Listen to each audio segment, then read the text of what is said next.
Donc, bonjour à tous et bienvenue sur le Learn and Earn Crypto Podcast. Et cette semaine, sur le podcast, on a un invité spécial pour parler de tokenisation. La tokenisation.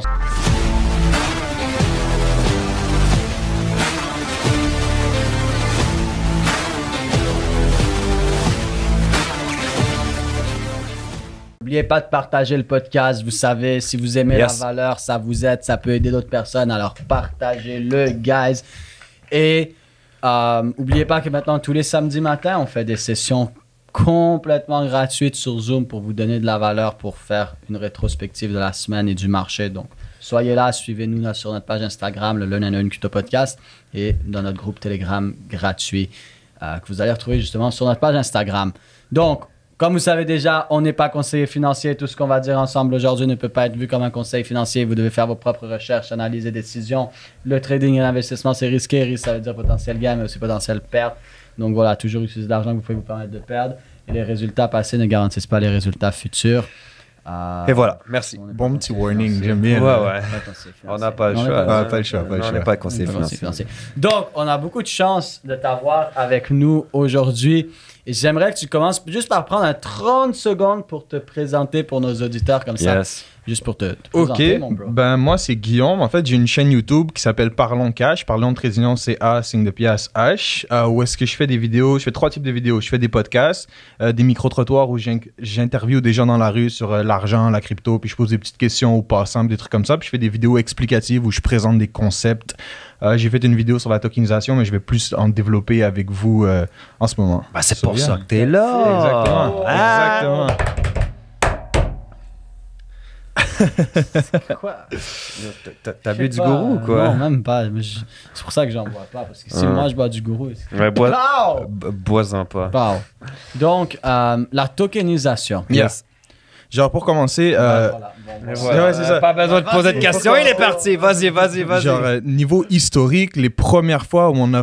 La tokenisation, en gros, ça peut être fractionner un titre de propriété. Fait que les premières fois dans l'histoire, on a fractionné des titres de propriété, c'est avec les voyages vers l'Amérique. Genre, les premiers voyages vers l'Amérique, c'était uniquement financé par la monarchie, le roi d'Espagne, la couronne d'Angleterre, puis les choses comme ça. Puis là, on voulait rendre ces genres de voyages-là plus accessibles pour des investisseurs, puis des choses comme ça. Fait que c'est là qu'ils ont créé la première société par action qui était le East Dutch India Company, ou je sais pas dans quel ordre, mais genre la compagnie des Indes allemandes. Ça a été vraiment la première société par action comme on l'entend aujourd'hui pour répartir les risk-reward des voyages, parce que ça peut arriver que comme on envoyait un bateau avec des gens chercher des ressources en Amérique.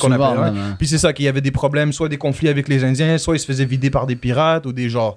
Tu vois que je veux dire, le bateau il coule. Le bateau il coule, tout le monde meurt du scorbut. Genre, ils pouvaient avoir plein de problèmes. Puis ça coûtait cher envoyer des gens là-bas. Fait que c'était vraiment juste l'élite, la monarchie, la couronne qui pouvait se permettre de faire ce genre de voyage-là. Fait qu'on a commencé à diviser le voyage, le coût et les bénéfices du voyage. Fait que tu pouvais acheter 1% d'un voyage, puis quand le voyage allait revenir, ben avoir 1% du loot, comme on dit, de l'or, de la fourrure, whatever, qu'est-ce qui ramenait comme ressources en Europe.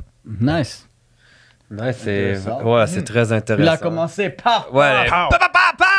Knowledge historique direct. Vas-y. Yes. Ben écoute, je suis... Enchaîne. En plus, tu avais tes lignes directrices. J'ai écrit ça. On était sur le bord de te poser des questions, mais t'es arrivé, boum, tes lignes directrices. On va te laisser faire un monologue. Je crois que t'es bien parti. Non, mais si vous avez des questions, n'hésitez pas de me couper à tout moment et tout. Genre, je suis là pour répondre aux questions aussi parce que c'est un sujet qui me passionne vraiment. Genre, j'ai découvert le concept de tokenisation il y a peut-être un peu plus d'1 an en lisant un article qui s'appelait World IPO Day, qui expliquait que comme la majorité de la richesse est verrouillée dans genre mettons, tu veux un château, tu veux quelque chose comme ça, tu peux pas te permettre un château. C'est vraiment juste des familles, d'élite. Si tu veux des œuvres d'art qui valent cher, comme la Mona Lisa ou des trucs comme ça, genre, tu peux pas te permettre ce genre de trucs-là. Mais en fractionnant le titre de propriété, ben, tu peux maintenant te permettre de posséder une partie d'un château, une partie d'une œuvre d'art, puis être exposé à la valeur marchande de ce truc-là. Fait que si l'actif prend valeur, ton token prend valeur. Fait que comme, c'est juste une façon de vraiment faire de l'argent avec des choses qu'on pouvait pas faire de l'argent avant. Qu'est-ce qui t'a amené vers cette passion? La crypto, la tokenisation, la blockchain? Well, j'ai toujours été, je veux pas rentrer dans les trucs trop dark, mais j'ai toujours été dans les trucs genre, je crois beaucoup Illuminati, qu'il y a vraiment c'est même plus une croyance. Je veux dire, il y a le World Economic Forum qui nous dit ouvertement qu'ils veulent établir un gouvernement mondial, centraliser le pouvoir, puis ce genre de choses-là. Puis pour moi, la crypto, la décentralisation, la distribution, genre ce genre de technologie de blockchain peut nous permettre de refaire le monde sans eux. Genre vraiment rendre le pouvoir au peuple. Pour moi, c'est vraiment comme ça que je vois la crypto. Comme avec les sites comme... les projets comme ceux du Web 3, mais en ce moment, tout le Web, on est dans le Web 2, genre j'ai pas besoin, sûrement vous avez déjà expliqué ça plusieurs fois sur le podcast. Ouais. Genre le GAFAM contrôle à peu près tout, maintenant c'est Gamma chez Facebook qui a changé pour Meta, mais comme Google, Amazon, Meta, Apple, contrôle Microsoft, contrôle le 80-90% du web, du flux d'informations, puis capitalise sur nos informations qu'on produit en interagissant avec leur site. Ben, avoir des protocoles décentralisés, des applications genre Web3, rend le pouvoir aux utilisateurs. 100%. Puis c'est ça qui m'intéresse vraiment, genre profondément. OK. Puis t'as commencé quand à t'intéresser à ça? Ça fait un peu plus d'un an. Genre, je vais pas mentir, j'ai acheté des bitcoins à l'époque pour genre le dark web et ce genre de trucs-là, mais j'avais aucune conscience de ce que c'était puis de le potentiel qu'il y avait derrière. Puis c'est vraiment il y a environ 2 ans, je veux dire 2 ans que j'ai commencé à vraiment investir dans d'autres projets. Parce que pour moi, quand je voyais les cryptos, pour moi, toutes les autres, c'était juste des wannabe Bitcoin, puis j'avais pas encore compris le concept de smart contract, puis de genre tout ce qu'on pouvait faire avec cette technologie-là. Mais dès que j'ai commencé à creuser un peu, ça m'a comme... je suis tombé dans le rabbit hole, comme ils disent, dans le terrier du lapin, directement. Qu'est-ce qui t'a fait passer de ça m'intéresse pas, c'est juste Bitcoin qui compte? C'est pas que ça m'intéressait pas, c'est que je m'y connaissais pas. Genre, j'avais jamais vraiment juste dig. Genre, dès que j'ai commencé à creuser puis à chercher... Qu'est-ce qui t'a fait dig? Est-ce qu'il y a quelque chose, un événement, quelque chose qui t'a fait dire ouais, il faut que je cherche un peu plus? Je pense que c'est juste que je suis arrivé à comme 23 ans puis que j'étais comme... J'ai pas d'investissement. Tu sais, j'ai commencé à investir dans la bourse et dans la crypto en même temps parce que je voulais juste me mettre à investir puis à faire work mon capital, comme on dit. Puis sinon, c'est vraiment juste en cherchant dans quel projet je vais investir. Tu sais, je voulais acheter de la crypto, mais je voulais pas juste genre Shiba Inu, Dogecoin ou n'importe quelle connerie. Tu vois, je voulais genre savoir dans quoi je mettais mon argent. Puis c'est en faisant ces recherches-là sur quoi je mets mon argent que j'ai comme tout découvert ça. T'avais déjà ce mindset de je vais faire les choses de la bonne façon, au bon endroit. Je veux pas 100%. Juste du quick cash. Je veux être smart avec mon argent. Yeah. Est-ce qu'il y a quelque chose qui t'a amené vers ce mindset-là? Est-ce qu'il y a des livres ou est-ce que depuis que t'es jeune? Of course. Genre, je suis fan de Robert Kiyosaki. Tu vois, je vous ai entendu parler de classique encore une fois. Il a sorti un livre cette année qui s'appelle Faux, que je recommande extrêmement. Genre, Faux. En 2022, il l'a sorti. Genre A1, Faux, F-A-U-X. Pour genre fausse monnaie, faux actifs, faux... Tu vois, il explique beaucoup que tous les produits dérivés qu'on utilise sur le marché, c'est genre une bombe à retardement, puis genre... En tout cas, je vous laisse lire le livre et voir de quoi il s'agit, mais je recommande fortement cet ouvrage. OK. Je savais même pas qu'il avait sorti. Non, genre, comme je dis, je suis fan de Robert Kiyosaki. Pour moi, c'est un des plus grands génies financiers de notre ère, littéralement. Nice. Genre, Père riche, Père pauvre, c'est le truc de beginner. Genre, il a littéralement été écrit en 97 quand je suis né, mais still, aujourd'hui, ça reste un ouvrage de référence. Genre, je pense que c'est le livre financier le plus genre vendu dans le monde. Vendu au monde, ouais. Si vous l'avez pas lu, je vous le conseille live. Là. Allez lire ça, c'est la première chose à faire. Je pense qu'on a tellement dit dans le podcast. Oui, normal. Si quelqu'un l'a pas lu, là, il y a... T'es pas dans la finance. Ça peut pas ça. Directement. Puis sinon, c'est quoi que tu aurais à nous dire de plus sur la tokenisation? Déjà, premièrement, faire la différence entre un IPO puis un ICO ou un ITO pour le token. Tu sais, un IPO, c'est en français, appel public à l'épargne ou Initial Public Offering. C'est la première fois qu'un titre, donc une action de compagnie, est émis en bourse. Pour faire un IPO, il faut que ta compagnie elle ait du sens, il faut qu'elle ait un fondement. Tu peux pas juste genre que ta compagnie n'existe pas puis genre faire un IPO ou whatever. Un ICO, tu peux faire ça pré-projet. Comme je pense le premier ICO ever, ça a été Vitalik Buterin qui a fait le ICO de Ethereum.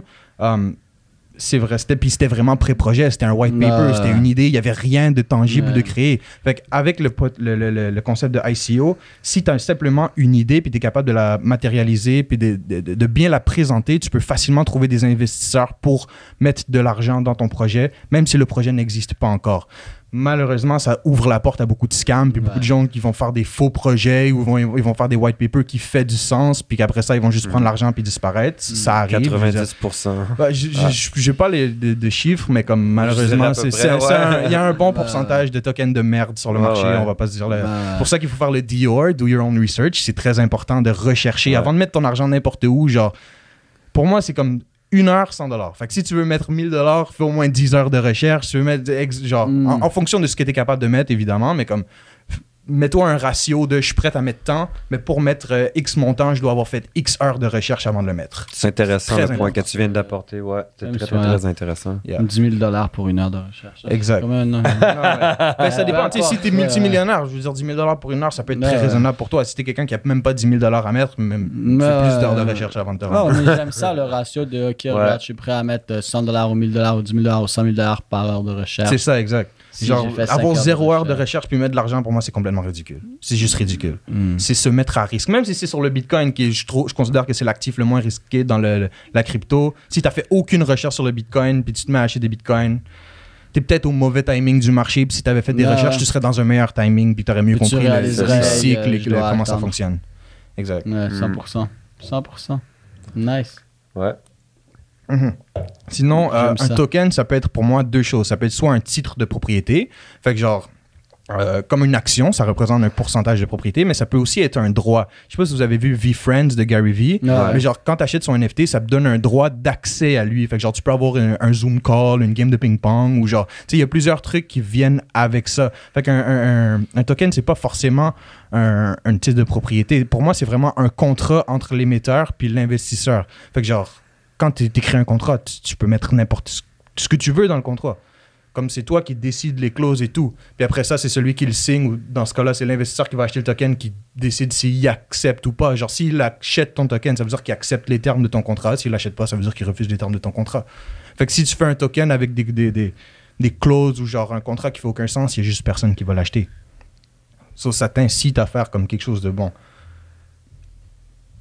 J'ai même pas de questions. Non, moi non plus, j'ai pas de questions.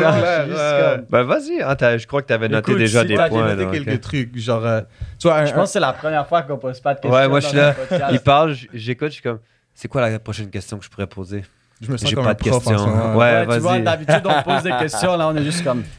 Go ahead. Let's go ahead. Pour moi, un token, tu vois, sinon, c'est en français, ça se dit jeton. Fait que, mettons, on peut faire un parallèle avec le casino. T'as un jeton de casino qui vaut $100. Ben, c'est pas $100, c'est un représentatif de $100. Fait que ton token, c'est pas genre la propriété, c'est un représentatif du titre de propriété. C'est juste une façon de représenter le sous-jacent sur la blockchain.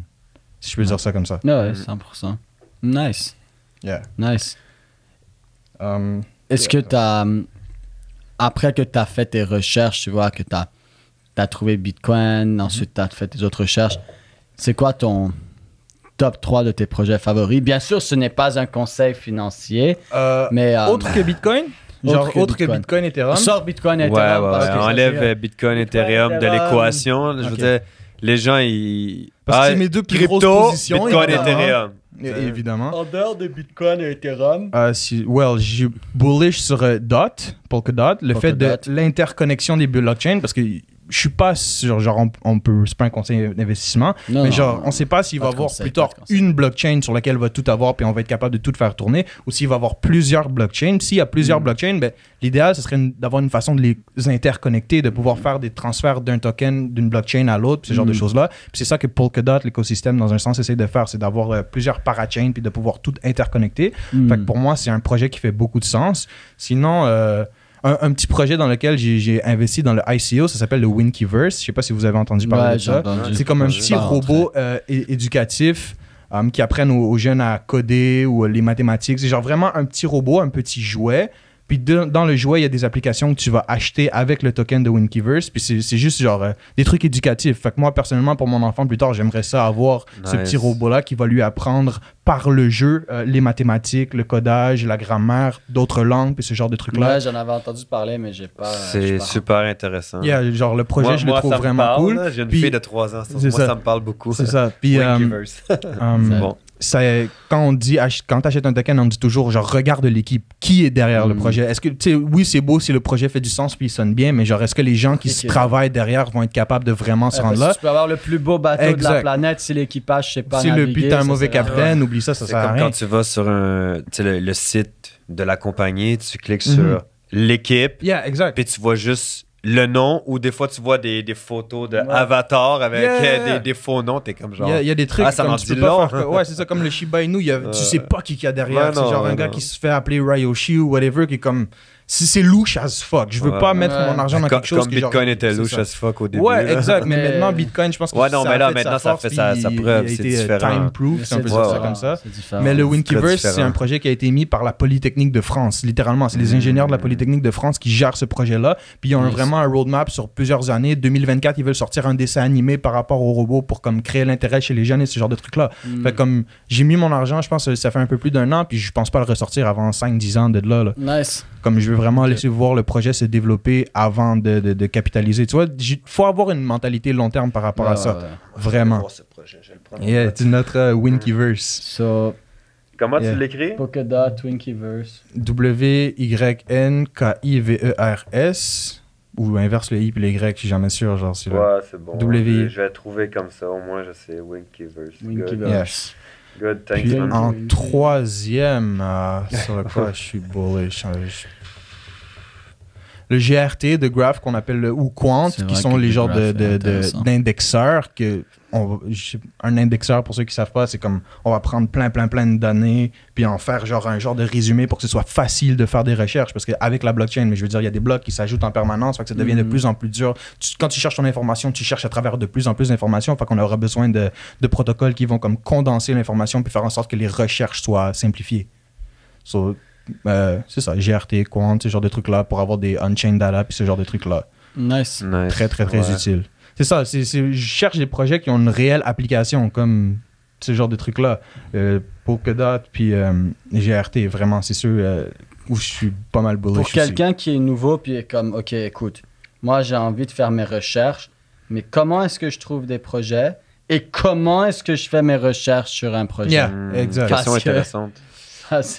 Comme on disait live, regarde l'équipe. Genre, va dig l'équipe. Ces gens qui sont derrière les projets crypto, généralement, ils ont des profils LinkedIn. Stalk leur profil LinkedIn. Littéralement, c'est à ça que ça sert, LinkedIn. Va stalker des gens. Regarde, c'est quoi. Comme tu stalkes le profil d'une fille la chick sur Instagram. C'est ça, exact. Arrête de stalker les filles sur Instagram. Va stalker des profils LinkedIn de professionnels. Tu vas dig un peu là-dessus. Puis tu vas voir qui a un parcours qui fait du sens. Puis qui vient juste de se lancer. Quand c'est quelqu'un qui vient juste de se lancer, ça veut pas dire qu'il va pas réussir. Mais genre, je préfère investir sur des gens qui ont un parcours. Ouais. Littéralement. OK. Puis comment tu trouves tes projets? Fait que étape 1, exemple, étape 1, tu trouves ton nouveau projet, puis tu vas voir l'équipe. Comment tu veux dire trouver le projet? C'est, comment ça s'appelle? CoinMarketCap. Je dig le site, là, juste genre... toutes les cryptos cliquent dessus, va voir qu'est-ce qu'ils font, à quoi ça sert et tout. Comme puis dans le top 100, on va pas se mentir, il y a un paquet de merde. Littéralement, il y a un paquet de tokens sur lesquels je mettrais pas un seul dollar qui sont dans le top 100, qui ont des valuations en plusieurs milliards, que comme je toucherais pas à ça.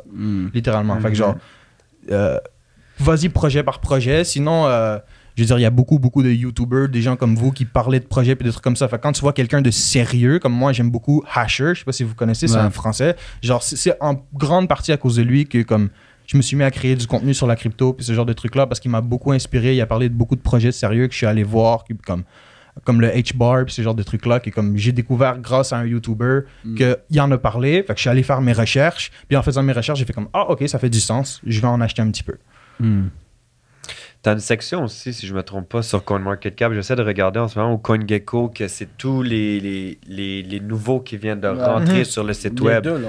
Ouais. Mais j'avais regardé sur un des deux sur CoinGecko, tu l'as dernièrement. Ouais. Oh mon Dieu, excusez-moi. Mais c'est ça, mais ça c'est une autre belle façon aussi de voir. Pour trouver des nouveaux projets. C'est ça, des nouveaux projets qui peuvent potentiellement avoir Mais en ce moment, on est dans le bear market, fait que tout a perdu comme 80% au fil de la dernière année. Fait que juste acheter même un VET ou genre quelque chose de plus validé qui n'est pas nouveau, il y a quand même moyen de faire des beaux gains dessus. Définitivement. Il y a plein de beaux projets, justement.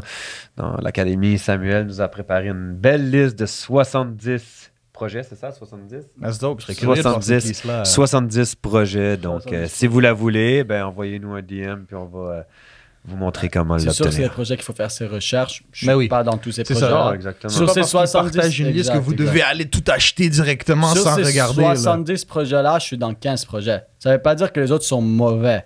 C'est des projets intéressants. Mais moi-même, sur ces 70-là, je suis seulement dans 15 projets. C'est ça, honestly, 70 projets. Je veux dire, même si tu mets un 100 balles partout, ça fait comme 7000 déjà. Tu vois ce que je veux dire? Fait comme, on n'a pas tous unlimited capital. Genre, on a des moyens limités. Fait qu'essaye de mettre ton argent, tes billes, là où ça fait le plus de sens. Surtout présentement, parce que même des projets qui sont très beaux, qui ont une belle équipe et tout, il y a tellement de choses qui peuvent arriver dans un marché. Tu sais, moi, c'est pas mon premier achat depuis... depuis fin 2016, début 2017, je trade. Juste avant le dernier bull run. Exact. Puis je trade depuis, même avant ça fait quoi, 6-7 ans. Ça, c'est pas mon premier. Puis j'ai vu des magnifiques projets avec des belles équipes, là. Tomber. Se faire ramasser pendant au final, c'est une compagnie, là. Compagnie, puis comme même si tu veux démarrer un magasin qui vend du pain et des bangs sur le coin de la rue, ça veut pas dire que tu vas être là d'ici les 2, 3, 4, 5 prochaines années. Tu pourrais littéralement l'ouvrir, être le plus grand pendant 5 ans et puis c'est fini. Puis tomber comme Blockbuster. Je veux dire, Blockbuster, ça a régné sur le marché de la vidéo pendant des années, puis Netflix est arrivé, puis comme boum. Puis l'inverse aussi, rien du tout, tu lances, ça marche 2 ans, un petit crash économique, t'as mal calculé tes trucs. C'est ça. Pour revenir à la tokenisation, c'est idéal pour lancer une start-up. Genre justement, on parlait d'un truc de pain, si tu veux ouvrir une petite boulangerie, mais t'as pas le capital ou whatever, tu peux émettre un white paper puis partager, mettons, 50% des titres de propriété, ou tu peux même juste faire en sorte que le token que tu émets représente une royauté. Fait que genre 10% des revenus de la boulangerie vont être reversés aux détenteurs du token en stablecoin ou whatever. Genre, il y a ce genre de projet-là qui existe que je trouve super intéressant. Genre, c'est pas une crypto en tant que telle, c'est vraiment juste genre soit un titre de propriété, soit un titre de royauté ou ce genre de truc-là. Puis je trouve ça vraiment intéressant. Puis encore plus intéressant, tu peux le faire sur un artiste. Fait que genre, si tu as un artiste émergent qui est en train de genre se faire une petite fanbase, sa fanbase peut acheter son token puis investir dans sa carrière. Puis après ça, racheter genre... un token comme je dis, ça peut être n'importe quoi. Fait que ça peut être un pourcentage des revenus de son prochain album, ça peut être des royautés à vie, ça peut être genre pour ses 3 prochains albums, ça peut être une partie des revenus d'un concert. Genre, tu peux émettre des tokens puis te faire financer par ta fanbase, puis ta fanbase qui t'aime, qui t'écoute, qui aime ta musique, peut genre investir en toi puis capitaliser sur ton succès. Fait que moi, je trouve ce genre de concept fucking intéressant pour les jeunes artistes. Puis même pour les établis, tu sais, t'as Tory Lanez qui a émis 1 million de tokens qui représentaient chacun un accès à un album privé ou whatever. Fait que genre, il a émis 1 million de tokens qui a vendu, je pense, 1 pièce chaque. Fait qu'il s'est littéralement fait 1 million avec un album. Puis ce token-là s'est revendu par après. Puis genre, il s'est revendu quand même. Je pense qu'en ce moment, le floor price, ça fait longtemps que j'ai pas regardé, mais la dernière fois que j'ai vu le floor price, c'était à comme $300. Plus il y a le concept de royauté dans les tokens, dans ce genre de trucs-là. Fait qu'à chaque fois que sur le marché secondaire, le token que tu as émis se vend, tu peux faire un 3, 4, 5, 10% de royauté, puis ce genre de trucs-là que je trouve genre fucking intéressant aussi. Pour les artistes. Autant. Tous les artistes. Autant un peintre ou un... n'importe quoi. Genre, si tu fais une peinture, tu la vends à quelqu'un, mais après ça, si cette personne-là, en ce moment, la vend à quelqu'un d'autre, tu fais rien. Mais si tu as un certificat de propriété qui est un token, faut que tu transfères le certificat de propriété, puis en le faisant la vente de cette façon-là, tu peux retoucher un royauté, puis à chaque fois que quelqu'un revend à quelqu'un d'autre ton œuvre, tu peux te refaire une royauté à chaque fois. C'est fucking intéressant comme concept. C'est super intéressant et ça va grandir de plus en plus. Moi, c'est pour ça aussi que j'aime beaucoup les NFT fractionnables. C'est ça. Pour moi, c'est fractionnable. C'est pas fongible. C'est pas un NFT, c'est juste que c'est un token fongible. C'est ça. J'adore ça. FT. Comme tu dis, c'est absolument... C'est juste incroyable où ça va nous amener. Est-ce que tu avais d'autres points que tu voulais couvrir? Sinon, j'ai une deux questions. Je voulais savoir si toi, tu avais... Ouais, juste l'encadrement puis ce genre de trucs-là. Fait que, tu sais, je peux créer un token qui représente 100% de la valeur de propriété de ma maison. Puis si je te vends ce token-là, c'est comme si je te vendais ma maison, littéralement, parce que tu deviens propriétaire de 100% de la maison. Sauf qu'en ce moment, on n'a pas tant de législation puis de réglementation que comme si je te vends ma maison sur la blockchain, puis je décide de rester chez moi, qu'est-ce que tu peux faire? Genre, tu peux pas vraiment aller voir la police et dire « Hey, mais il m'a vendu ce token qui représente sa maison ou whatever. » Genre, ça prend un law enforcement, ça prend genre vraiment un cadre juridique où genre tu peux me mettre dehors de chez moi si j'essaie de mettre de chez toi maintenant parce que tu possèdes le token. Genre, je sais pas si tu vois qu'est-ce que je veux dire. Fait que ça prend vraiment un cadre légal. J'ai vu sur le site de l'AMF qui... C'est pour ça qu'il faut... Les gens sont très contre la régulation, mais ça dépend quelle régulation. Ça dépend quelle régulation. Moi, je pense qu'il y a besoin de régulation à certains niveaux pour 100%. que En fait, il y a besoin de régulation à certains niveaux. C'est nécessaire pour que le marché 100%. puisse aller à un autre puis minimiser justement le nombre de scams, puis de faux IPO, puis de faux genre tokens. Pour protéger les gens et pour amener le marché à un autre niveau aussi. 100% d'accord. Tu vas pas avoir un Bitcoin à 500 000 puis des Ethereum à 10, 20, 30 000 avec aucune régulation parce que cette régulation va amener des gros investisseurs. Exactement. So, je suis pas tant pour l'arrivée des gros investisseurs dans un sens parce que ça fait un peu de centralisation du supply dans quelques mains. Puis c'est genre, pour moi, l'idéal, c'est vraiment genre que tout le monde sur la planète possède des bitcoins, mais pas nécessairement les entreprises géantes. Puis ce genre de trucs-là, que comme ça devienne vraiment la monnaie du peuple. Ou qu'on fasse une monnaie collatéralisée par le Bitcoin, comme expliqué dans le livre Bitcoin Standard, que je recommande as fuck aussi. Genre, je sais pas si tu as lu, tu vois, je le connais. Incroyable. C'est vrai que... Incroyable. 2 bons livres qui vous a dit aujourd'hui. 3, ouais. Pas riche, père pauvre. Faux. De Bitcoin Standard. Yeah. Sinon, il y a un gars, Paul Crypto Formation, je pense que vous l'avez eu ici. Genre, il y a sa Bible du Bitcoin. J'ai pas lu le livre au complet, j'ai survolé, mais comme... It makes sense. Pour quelqu'un qui est vraiment pas sur le marché, qui a jamais entendu parler du Bitcoin ou qui en a juste entendu parler vaguement, qui est pas genre dans tout ça, c'est un excellent livre pour commencer à comprendre le Bitcoin. Genre, shout out à Paul. Shout out Paul. Shout out à Paul. Ben, moi, je vais finir avec une dernière question de mon côté. Je sais pas si toi après. Non, c'est bon. Mais merci pour tous tes points. Honnêtement, c'était super fort. Merci à vous de l'invitation. Le spam d'attention des gens, hein, donc on veut pas que l'épisode soit trop long, mais t'es venu puis t'as vraiment pas donné plein de valeurs. Fait que je vais juste finir avec cette dernière question. C'est quoi le plus grand conseil non financier que tu peux donner aux gens dans cette saison présentement avec qu'est-ce qui se passe, avec qu'est-ce que tu as découvert, avec qu'est-ce que tu peux leur dire là en 2 minutes là comme...